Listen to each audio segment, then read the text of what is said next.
Olá meus amigos do Game7, sejam bem-vindos a mais um vídeo muito especial, cara. 2025 tem sido um ano muito bom aqui pro canal, a gente chegou a bater mais de 11 mil inscritos, cara, o que é uma marca inacreditável pra gente. Muito obrigado a todos vocês que têm nos acompanhado, deixado seu comentário, compartilhado com seus amigos. Tá sendo uma experiência, cara, impressionante poder ter uma comunidade gamer, fazer novos amigos, conhecer a galera bacana e além de tudo falar sobre nossa paixão, nosso hobby que é jogar videogame de uma forma um pouco mais incisiva, digamos assim, trazer um pouquinho do nosso ponto de vista, nossas opiniões, tentar ajudar vocês a decidirem, e tem sido uma jornada muito bacana, simplesmente fantástica mesmo. É por isso que eu trago a vocês esse vídeo mais do que especial, provavelmente o último vídeo lançado esse ano, porque tá chegando as festas de fim de ano, a gente tem aquele velho recesso, a frequência diminui um pouquinho no canal por conta de muita demanda, cara, aqui no trabalho, que eu trabalho por fora como professor, mas tem dado tudo certo, graças a Deus. E muito obrigado mesmo por 2025, por todos os inscritos aqui do canal, todo mundo que tá ajudando, e a gente veio falar pra vocês os jogos que nós zeramos em 2025. Confere aí.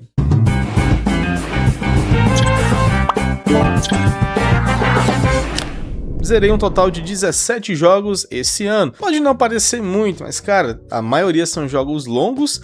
Como eu não trabalho só com YouTube, ainda não me permite isso, eu também tenho muita coisa pra fazer enquanto a minha profissão, mas cara, esses 17 jogos valeram muito a pena, jogamos muito mais jogos do que isso, mas pra zerar mesmo, terminar, contar pra vocês aqui, a gente vai ter meio que 17 mini análises nesse vídeo, vai ficar um vídeo um pouco longo provavelmente, mas eu acho sempre bacana ver esse tipo de vídeo de outros criadores e decidi trazer aqui pra vocês pra gente trocar uma ideia. E deixa nos comentários aí quais são os jogos que você zerou esse ano, qual que você mais gostou. Me recomende alguns jogos para começar 2026 jogando aquele jogo bacana que você conhece, que talvez eu não conheça, e mais gente pode trocar essas ideias aqui, a gente criar uma lista de jogos para a gente buscar, para conhecer, para sair da mesmice dos jogos que a gente já conhece. Coisas novas, experiências novas podem ser muito bacanas também. O primeiro jogo que eu zerei começando ali em janeiro foi GTA San Andreas Definitive Edition. Comprei a versão definitiva com os 3, Vice City, o GTA 3 e o San Andreas, e cara, só agora em janeiro desse ano que eu zerei pela primeira vez o GTA San Andreas. Assim como a maioria, eu jogava só pela zoeira, pra fazer códigos na época do PlayStation 2, pra zoar, tocar o terror e o caos das ruas de San Andreas. E olha, eu não poderia ter me impressionado mais, e eu entendo ainda mais hoje porque que todo mundo considera esse um jogo lendário. É simplesmente divertidíssimo acompanhar a odisseia de Carl Johnson, o famoso CJ, que virou um ícone aí dos videogames e até de festas da fantasia também. Cara, é simplesmente impressionante acompanhar toda a trajetória de quando ele volta para Los Santos, a trajetória dele ajudando a família a se reerguer, os perrengues, as traições, Big Smoke é osso, né? E muito bom ainda assim é a exploração e o mundo que ele criou, cara. É realmente excelente caminhar pelas ruas de San Andreas, as 3 cidades, a parte rural, a parte do centro da cidade, as missões são muito variadas, os personagens são uma doideira só, você ri muito jogando esse jogo. Cara, não tenho o que dizer, é um jogo lendário, é um jogo muito à frente de seu tempo, tanto que hoje é muito bacana. A versão definitiva eu gostei muito, porque tem uns gráficos melhorados, mas tem um bug, cara, que me chama a atenção, que é bem estranho, que enquanto eu jogava, ou quando você batia no poste, o poste ele ao cair, ele não ficava no chão, ele entrava dentro do chão, bicho, é como se fosse um limbo, mas todo mundo, todos os outros bonecos ficavam andando em cima do chão. Mas mesmo assim, jogaço, pode jogar sem medo de ser feliz, que é excelente, principalmente se você pegar na promoção aí, cara, recomendo demais, e tá todo legendado em português aqui do Brasil, muito bom mesmo. Sayonara Wild Hearts foi um jogo que eu vi em uma lista de outro canal que nem me recordo o nome agora, achei uma experiência diferente, meio psicodélica, e uma coisa que eu gosto muito, que me chamou a atenção, foi as músicas do jogo, e cara, tem uma batida rítmica, meio pop, meio techno, é um negócio, uma parada diferente, é um joguinho que em 1 hora, 1 hora e meia, 2 horas ou 2 horas e meia você zera ele, mas é muito bom. É um jogo que você faz um paralelo, cara, com o psicológico de uma pessoa, de uma mulher, que ela teve o coração quebrado, que até falando no jogo, pôde se ouvir em outros locais distantes ou algo desse sentido, e você vai meio que superando os obstáculos onde tudo é representado. Consegui pegar algumas referências ali que falam um pouco sobre depressão, aceitação, você enfrentar alguns monstros e tal, que deu a entender que tudo vem do interior da personagem, o que é uma proposta interessantíssima. A jogabilidade se resume em ritmo, esquivar de obstáculos, acertar o botão na hora certa e olha, a música é simplesmente excelente e o jogo é um banho de criatividade. Eu joguei enquanto tava na PlayStation Plus e eu não sei se tá ainda hoje no catálogo, não me recordo de cabeça, mas se você pegar uma boa promoção, baratinho ele, cara, Sayonara Wild Hearts é um jogo rítmico, divertidíssimo, muito original e muito bacana de você jogar também. Recomendo, jogaço também, viu? Ali, final de fevereiro pra março, eu comecei a jogar um jogo que eu tinha no meu Xbox, estava na lista já há um bom tempo, mas eu decidi, não, vou jogar ele com calma, que foi o GOT de 2023, cara. Nada mais nada menos, senhoras e senhores, do que Baldur's Gate 3. Esse jogo conseguiu superar todas as minhas expectativas relacionadas a um jogo de RPG. O grande barato de Baldur's Gate não é o seu gráfico, ele tem um gráfico muito bom mesmo, todo o diálogo é em formato de cutscene, o que é impressionante. Pode ter certeza que tem milhares e milhares de linhas de diálogos aí no jogo, mais de 100 finais, se não me engano, cerca de 170 finais diferentes que você pode pegar, ou perto disso. Todas as suas decisões realmente mudam o desenrolar da história, você se sente num mundo vivo que funciona além de você, e ele traz algo que pra mim é impressionante, é a liberdade criativa. O ambiente reage às suas decisões, você pode usar os poderes de mago, habilidades de ladinos, tudo fora do gameplay e tirar vantagem sobre isso. Tem algo que tá congelado, tá com a magia de fogo, ele vai descongelar. Tem um inimigo muito forte, enche de barril de pólvora, tá com a faísca lá, explode tudo, começa a batalha com o cara já com bastante dano tomado. É simplesmente impressionante. E tem coisas que se você for explorar, cara, quem jogou muito RPG de mesa vai se sentir em casa, porque é muita variedade de possibilidades de acontecimentos aleatórios. Quem jogou Baldur's Gate 3 dificilmente vai ter a mesma experiência de alguém que jogou, algum amigo, alguém que vai conversar. Sempre tem muitas diferenças em qual personagem você pegou, personagem que você passou batido, alguns que deixaram sua party, outros que voltaram, há algum chefe que você conseguiu derrotar dessa forma, esse outro amigo já derrotou de outra forma, e a história é sim muito interessante, embora o ato 2 eu acho que é um pouquinho arrastado, ele poderia ter um ritmo melhor, mas no geral é um jogo que é excelente. Eu não tenho muitas críticas além dessa parte do ato arrastado, e claro, não é um jogo para todo mundo, porque é um jogo de turno e também com estratégia, então você tem, cada movimento tem que ser um pouco calculado, pensado, e se você é um jogador que gosta desse tipo de jogo mais cadenciado, meu, é um baita de um jogaço mesmo. Eu zerei com quase 100 horas, e é um dos poucos jogos que me fizeram ficar jogando por umas 6, 7, 8 horas seguidas, cara, no domingo. Pô, não tenho o que falar. Baldur's Gate 3 não ganhou o GOT à toa, é excelente mesmo, jogaço. Chegando em abril, minha esposa me presenteou com um jogo excelente que há um bom tempo eu queria jogar, que é o Marvel's Spider-Man 2, mas fazia tanto tempo que eu não joguei o Marvel's Spider-Man que aí eu comecei uma maratona. Então em abril eu zerei 2 jogos do Homem-Aranha, que foi o Marvel's Spider-Man 1 Remaster. Eu vendi um portátil chinês que tem vídeo aqui no canal para comprar um Miles Morales, a edição completa que vinha com remaster, isso antes dele entrar na Plus, né, uma pena. E aí eu comprei porque o portátil tava aqui parado e tal, então passei pra frente, tinha um PSP, chegou o PS Vita e por aí vai. E aí eu comprei, comecei a jogar pelo Spider-Man Remaster, e o que dizer, simplesmente um jogo que deu uma nova cara para os jogos do Miranha no PlayStation 4, aqui rodando bonitão, a 60 FPS, aquela coisa toda, fluido demais. É um jogo que eu me recuso a usar o Fast Travel, porque é simplesmente uma delicinha, cara, você tá viajando pelas ruas de Nova York e soltando as teias, simplesmente sensacional. O combate é muito competente, apesar de se basear muito em combates do Batman, é sim excelente também. Temos também aqui uma história que deixa muitos desses filmes recentes da Disney, cara, no chinelo. O enredo é sensacional, o final é impactante e você sente o peso de ser um super-herói. A grande graça do Homem-Aranha é ser um super-herói que não é rico, bilionário, um deus entre nós, como os muitos heróis da DC, mas sim uma pessoa que tem seus problemas, se ferra, tem problemas corriqueiros, cara, falta de grana, pagar conta, arrumar emprego, ser demitido, recontratado, problemas no namoro, em casa, relacionamento familiar. Muito bom mesmo. Esse jogo aqui não tem muito o que dizer, é simplesmente excepcional. Continuando, então, ainda em abril, eu joguei o Spider-Man Miles Morales. Cara, apesar da galera dizer que é uma DLC, e eu concordar, ele é curtinho, 5 a 6 horas você consegue zerar. É uma experiência muito bacana, muda totalmente a visão do que é um jogo do Homem-Aranha, porque ele tem uma pegada muito mais local. Você defende o Queens, o bairro do Miles Morales, e aí tu vê que ele é uma pegada mais suburbana, tem uma batida de música diferente, os personagens são muito bons também, e é uma aventura solo do Miles Morales que eu considero uma ótima porta de entrada também para esse herói no universo, o que eu achei também outro jogo muito bom mesmo, outro jogaço. As mecânicas continuam praticamente as mesmas, a história vai avançando de ponto A até um ponto B, ele tem bem menos conteúdo, é verdade, mas não deixa de ser também um jogaço, principalmente se você jogar pela Plus ou se você tiver a versão completa para ter os dois num pacote só, então é jogaço também. E aí, entrando em maio, quando eu terminei essa maratona dos dois Spider-Man, eu finalmente pude jogar Marvel's Spider-Man 2, e olha, aqui foi um misto de sensações. O começo desse jogo é simplesmente avassalador. Poucas vezes eu vi a introdução de um jogo tão bem feita, empolgante, tão bem sincronizada, atuada, dublada e executada como esse início do Spider-Man 2.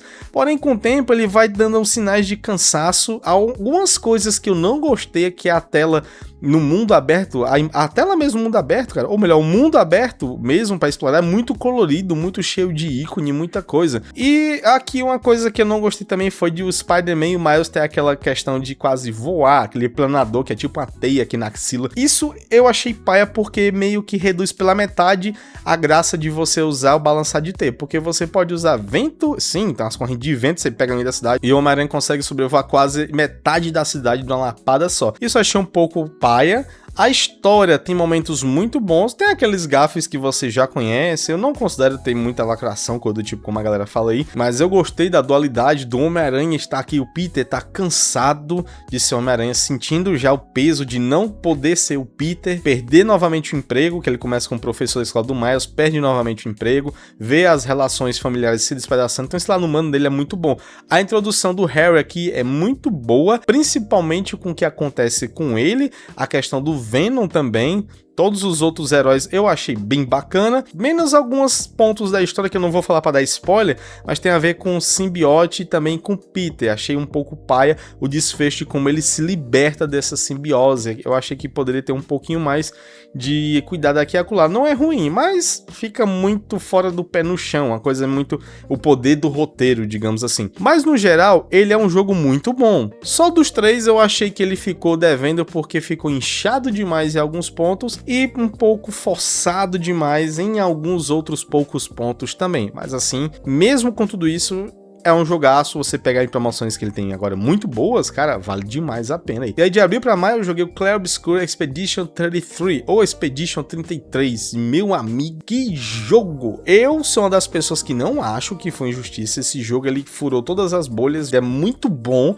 Não joguei o Kingdom Come Deliverance 2 ainda, é uma série que eu quero começar também a jogar, já tem o primeiro que a Epic deu de graça, mas, meu amigo, poucas vezes eu fiquei tão imerso na história, nos personagens, no que acontece e o simbolismo e o significado de tudo que é mostrado aqui no desfecho da história, durante a condução dela, os fatos impactantes, o que acontece com os personagens, sua evolução, a jornada de crescimento, culminar no desafio final e na luta final, meu amigo, é um show atrás de outro. É um show em jogabilidade criativa, de escrita de personagem carismático, de desenvolvimento do mundo, de arte, de roteiro, de diálogos. A dublagem é simplesmente impecável e o jogo ele tem um tom melancólico que é diferente do que quem tá acostumado. Ele te prende porque você sente o peso das escolhas, é realmente um clima de, cara, tá tudo dando errado, o mundo tá acabando. Tem uma frase que o Gustavo fala que é for those who come after, ou então em português,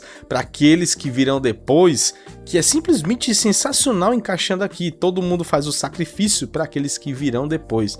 A história do jogo tem um artista, o artífice, que é uma entidade que pinta um número em um horizonte distante, e esse número, quem tem essa idade, ele deixa simplesmente de existir, é transformado em pétalas de rosa e deixam de existir, morrem, cara. E aí tá na expedição 33 que se baseia no jogo, porque no próximo ano todos aqueles que têm 32 anos ou 33 deixarão de existir. E eles todo ano mandam essa expedição para derrotar a Artífice, para que esse número não chegue tão baixo a ponto de extinguir a humanidade dos habitantes. Cara, eu não vou dizer mais nada pra não te dar spoiler, mas só joga, cara, só joga, porque é um jogo que vale muito a pena. Ainda tá no Game Pass no momento da gravação desse vídeo, e se você curte esse estilo e pegar uma versão de colecionador, cara, é um dos jogos que talvez eu vá arriscar comprar também pra guardar, porque é um tapa na cara da indústria, por tudo que ele representa, é um baita de um jogaço. Silent Hill 2 Remake, após o Expedition 33, eu comprei junto com um amigo no PlayStation e comecei a jogar. E bicho, que remake bom, cara. Que remake bem feito.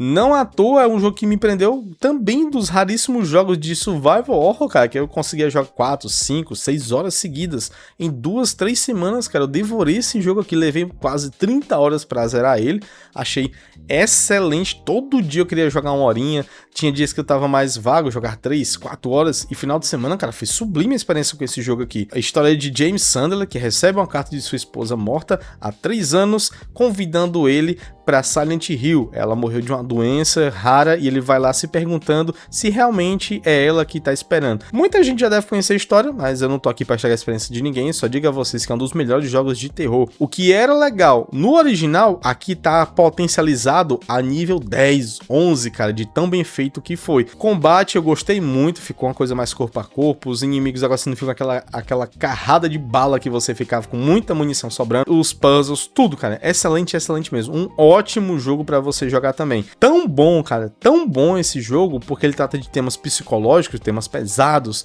como abuso sexual, depressão, suicídio, de uma forma maestral, ao meu ver. E eu gostei tanto, mas tanto desse jogo, que após zerar, adivinha que jogo eu fui jogar na sequência? O Silent Hill 2 original, a versão enhanced que eu baixei pro PC e joguei com gráficos em HDs, alguns mods de textura, que ficou uma experiência muito boa também. Gostei tanto do remake que eu fui de novo experimentar porque era tão bom o original e não me decepcionou também. É a mesma história, o mesmo princípio, a cidade de Silent Hill é um personagem vivo que chama as pessoas pra cá e acontece tanta coisa, cara, é simplesmente magnífico. Claro que o original é bem mais curtinho do que o remake, mas olha, os dois ainda são os baitas dos jogaços. E após zerar os Silent Hills, eu fui ver no meu backlog e tinha um jogo que há um bom tempo eu não tenho jogado e tá na minha lista pra zerar, que era o primeiro Assassin's Creed, aquele de 2008, que simplesmente Assassin's Creed. É um jogo que tem seus problemas, não é tão perfeito assim, mas eu gostei porque ele traz a essência que nenhum outro Assassin's Creed conseguiu repetir, que é você controlar um cara que nasceu, que é um assassino criado na Ordem, não é alguém que pegou e se tornou um assassino por conta dos acontecimentos do enredo. Altair é o que você controla, começa num cara arrogante que estraga uma missão, é rebaixado e tem que eliminar 9 alvos para poder voltar a subir no ranking e ser considerado um mestre do assassino mais uma vez. O enredo é tão bem feito, cara, que você vê a transformação de um cara cético que faz tudo o que te mandam para dilemas morais, porque quando você mata cada templar, esse jogo trata da guerra dos assassinos com os templários, eles dizem o ponto de vista deles. Tem pontos de vista que me chamaram muita atenção, o cara que questiona, por exemplo, por que a alta sociedade deveria estar no controle, e aí ele mata todos eles numa festa envenenando a bebida de todo mundo, causando vários assassinatos em massa, porque sabe que aquela cúpula da elite da sociedade detém muito poder, tira a vantagem dos outros e é um mal também. E ao mesmo tempo, quem é que merece julgar quem vive e quem morre? E tem outra que diz até que ele tem um medo muito grande, e se ele tiver errado? Se a fé dele mostrar que no final do caminho não tem nada, não tem um paraíso ou algo do tipo, simplesmente ele viveu sendo um capacho, sendo mandado sem acreditar piamente no que está fazendo, para no final não existir recompensa, sim, pessoas mortas e ele sendo a lança que ceifa essas vidas. Tem muita filosofia legal aqui, cara, muita coisa bacana que vai além do jogo em si, eu recomendo muito. Eu joguei no Xbox Series X, a 60 FPS, 4K com os patches de correção. Se você tem um computador também, um PlayStation, para poder jogar, é muito bom mesmo esse jogo aqui, tá baratinho, cara, e é uma experiência muito bacana. O porém dele é que ele não tem legendas, então você tem que realmente saber um pouquinho de inglês para pegar tudo, ou ir jogando, e você vê algum vídeo que explica também, que é muito bacana. Ele tem um problema de repetição. Cada cidade você vai fazer basicamente a mesma coisa, coletar pistas para descobrir onde seu alvo tá, e aí você vai lá e assassina seu alvo. Cidade de Damasco, Acre e Jerusalém. E é muito bem feito, o parkour mais cadenciado, mais realista, naquela correria doida dos outros. É um jogaço, recomendo bastante. Depois de um bom tempo, finalmente pude colocar minhas mãos em Final Fantasy XVI. Algo me chamava a atenção naquele jogo de ação da Idade Média, com poderes megalomaníacos, as Icons, que eram as invocações, estavam sublimes nos trailers, e aí eu fui jogar e, cara, tive um misto também aqui de amo e odeio. O enredo do jogo é muito bom, os personagens excelentes, a ambientação, o mundo incrível, mas a jogabilidade, cara, Ele é um jogo que se propõe a ser um hack and slash, mas ele não é um bom hack and slash. É um jogo extremamente fácil, extremamente linear, em linha reta. Se a galera reclamava do Final Fantasy XIII por ser muito linear, meu amigo, te prepara pra isso daqui. Não, o jogo não é ruim, pelo contrário, as batalhas, tem batalhas aqui, cara, dos chefes que você pensa, cara, eu tô jogando a coisa mais incrível que eu já vi na minha vida. Enquanto outras partes do jogo que você tá simplesmente entediado, pedindo pra passar logo de tão arrastado que é. Então, o que me deixa meio frustrado nesse jogo é porque ele é essa gangorra. Ora, ele é extremamente bom e ora extremamente arrastado e chato de jogar algumas partes também. Porque tem missão, vá pra derrotar tal chefe. Chegando lá, a porta tá trancada. Aí eu tenho que pegar essa porta, vai falar com o chefe do local. Ele te pede pra ir pegar um item. Esse item tá em outro local. Esse outro local tem alguma coisinha acontecendo nos bandidos, tem que salvar a galera. O cara que você salvou vai te dizer onde é que tá o item de verdade porque levou. Você tem que ir lá pra onde tá o chefe. Entende o que eu quero dizer? Aquela encheção de linguiça.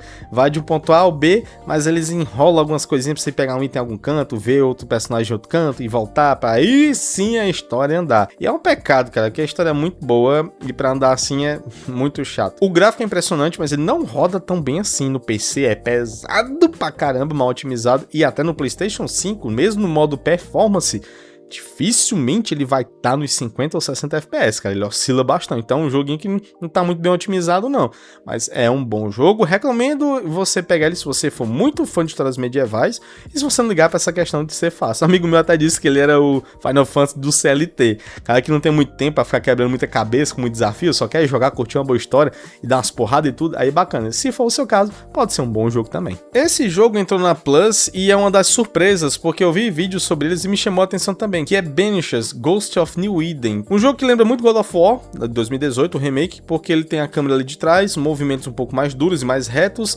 você ataca no R1, aquela coisa e tal, como é essa mudança do Kratos, mas ele tem uma roupagem muito bonita, uma ambientação muito boa, e ele é um jogo de escopo menor, não é um AAA como a gente conhece não, mas é muito bom porque ele trata de um tema que me chama muita atenção, sobre fantasmas, monstros, etc, mas de um jeito diferente. Você é como se fosse um cavaleiro exorcista para expulsar fantasmas e assombrações que assolam as pessoas. É meio que como se fosse um Constantine da Idade Média, vai, assim, dado as suas devidas proporções. Aqui você tem um casal de Banishes, que acontece um fato logo no início, e a mulher se torna um fantasma. E o jogo é construído em você decidir o que fazer, ajudar as pessoas, doenças estão assolando tal terra, por que aconteceu aquilo, por que o monstro principal, o pesadelo, como é descrito, que é um dos monstros mais fortes no universo desse jogo, tá na cidade de New Eden e ele tá ali à toa, geralmente tem algo, alguém fez alguma coisa horrível, alguma coisa muito pesada, e você vai vendo que os personagens não são tão santos assim, que tem algumas decisões que foram tomadas no passado, que mostram que as pessoas, às vezes,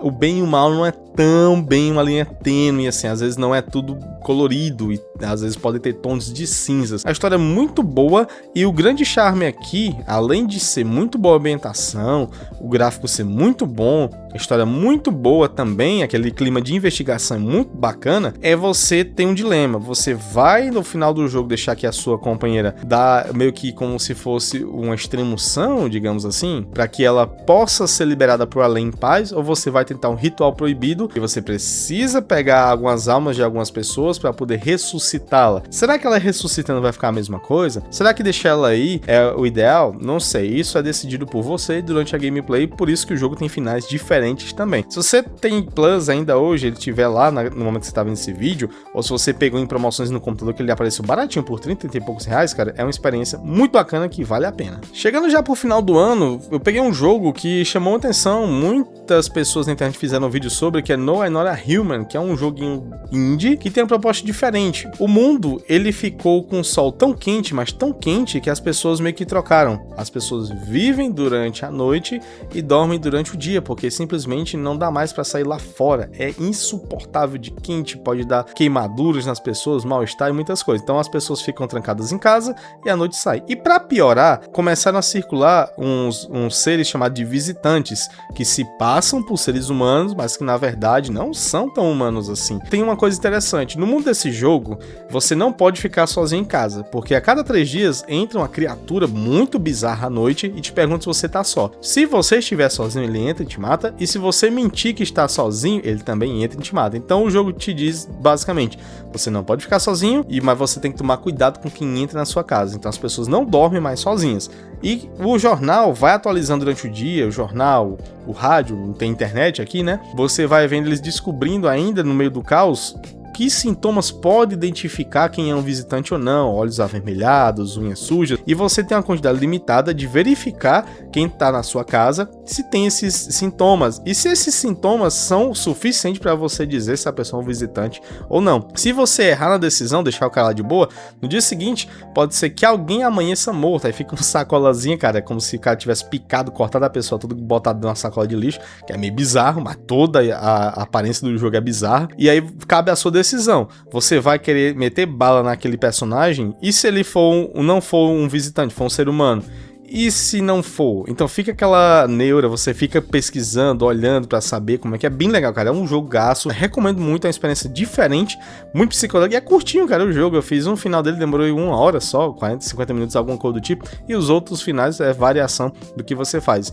E acontece muita coisa ao redor do personagem aí. Recomendo, não vou dizer muita coisa pra dar spoiler, mas recomendo, jogaço também. Aí eu tava na vibe, cara, muito jogo longo, comecei a achar legal jogar no Anora Human e tal. Cara, eu vou pegar agora algum joguinho mais frenético pra desligar, curtir mesmo. É aí que entrou Doom The Dark Ages. Tava com meu Game Pass ativo ainda no meu Xbox, peguei pra jogar. Cara, que experiência massa, me senti um adolescente de novo dos anos 2000, meu amigo. Aqui é porrada, tiro e bomba. Mano, é Doom, se você jogou 2016, o Eterno, aqui você tem uma dinâmica diferente com um escudo, que é muito bem implementado, tão bem implementado que você se pergunta como é que não tinha isso antes. É meter bala em monstro, tem uma história bem mais presente, dublagem, mostra a origem do Doom Guy antes dos acontecimentos do primeiro Doom, dele ser trancado naquela sala que você começa o jogo, mostrando por que ele é tão perigoso, é que ele ainda é o Slayer. Ele se solta das amarras e, meu amigo, ele mete o louco. Cara, que jogo absurdo. Heavy metal pesado, mas muito bom aqui no ouvido, no rockzão pauleira mesmo. Quando você tá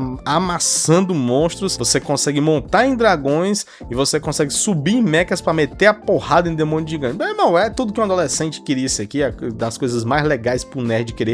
Tá aqui, briga de robô, de dragão, meter bala em demônio, heavy metal, rock, tudo, pô, sensacional, divertidíssimo, cerca de umas 15 a 20 horas pra tu zerar, mas é uma experiência muito bacana. Se tu tem um Game Pass ativo, vale a pena experimentar. Aqui foi uma das maiores decepções que eu tive esse ano. Lançaram o The Castle of Frankenstein, baseado no Dead by Daylight, né? Mas, cara... jogo ruim, meu irmão. A história começa a ser interessante sobre Frankenstein, que é meio que um assassino lá, conhecido. E a história gira em torno de uma galera que quer fazer um filme sobre, no passado, e um tempo no presente, fica alternando esses dois tempos, de uma mulher que tá recolhendo todos os vestígios desse filme que virou um filme amaldiçoado. Mano, o final é tão ruim, mas tão ruim, que o final, cara, ele simplesmente, não importa o que você faça, o final, ele é o mesmo. Cara, que porcaria, meu irmão. Se a graça é mudar o final, ter desfecho diferente, a galera simplesmente termina numa coisa totalmente sem graça. Então não vou nem me estender, cara. Passa longe disso aqui. Tem Game Pass, quer testar? Cara, vai, testa. 5, 6 horas, mas, ó, não recomendo. É uma perda de tempo, na minha opinião, mesmo pra quem gosta desse tipo de jogo, fraquíssimo. Não recomendo.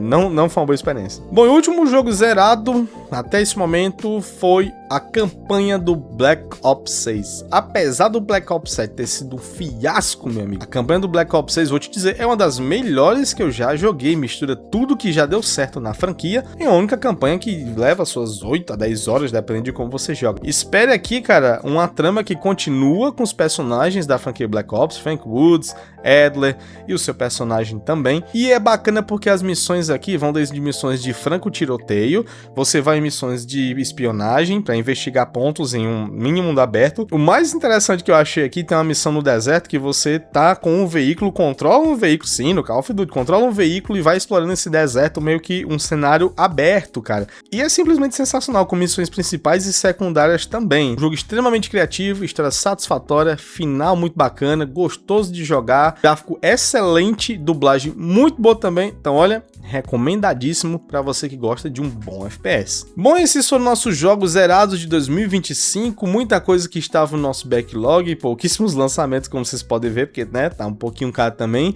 mas eu queria ouvir de vocês. Comenta aí a tua lista, cara, o que tu zerou, o que tá zerando, quais tu mais gostou nesse ano. Muito obrigado a todos vocês mais uma vez também por esse canal, tá crescendo bastante, pra gente tá tendo essa comunidade bacana. Muito obrigado de verdade, de coração, vocês são incríveis e a gente se vê em 2026 com mais vídeos, alguns outros quadros e algumas novidades que a gente tá bolando aqui também. Um grande abraço a todos vocês e a gente se vê no próximo vídeo. Feliz Natal, feliz Ano Novo, Deus abençoe todos vocês.